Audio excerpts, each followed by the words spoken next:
জয় গুরু বন্দে পুরুষোত্তমম। পরম প্রেমময় শ্রী ঠাকুরের রাতুল চরণে আমার শতকোটি প্রণাম এবং আপনাদের প্রত্যেকের আমার আনন্দিত জয় গুরু। আজকের আলোচনার বিষয় হলো জগৎ জননী শ্রী শ্রী বড়মা কেন বিশ্বের লক্ষ্মী মাতা।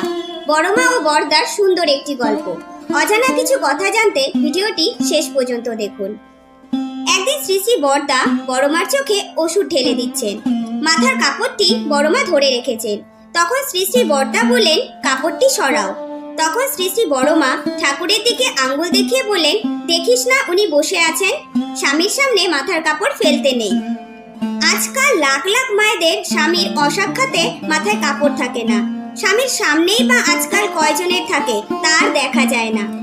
একদিন পরমদয়াল শ্রী শ্রী ঠাকুর এক ভক্তকে জিজ্ঞেস করলেন, মেয়েদের মাথার কাপড় দিলে কি হয় রে?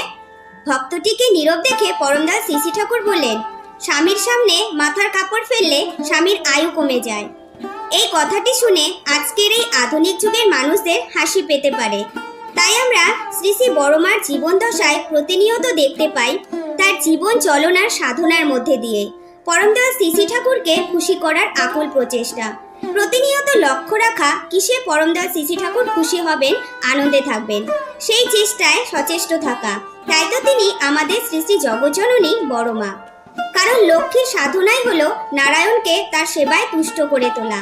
তাই তো আমাদের পরমদয়াল শ্রী শ্রী ঠাকুর অনুকূলচন্দ্র স্বামী প্রসঙ্গে নারী নীতি গ্রন্থতে বলেছেন, যদি তোমার পুরুষকে তোমার অস্তিত্বের মতো অনুভব করতে পারো, আর তাহা করিলে বস্তুত তোমার চরিত্রের ভেতর দিয়ে চালচলন, ভাব, ভাষা ইত্যাদি অভিব্যক্তি যদি ঘোষণা করে সে তোমার অস্তিত্ব, জানিও স্বামী সম্বোধন তখনই তোমার জয়যুক্ত হবে। এই বলে আজকের আলোচনাটি এখানেই শেষ করছি। জয় গুরু, বন্দে পুরুষোত্তম।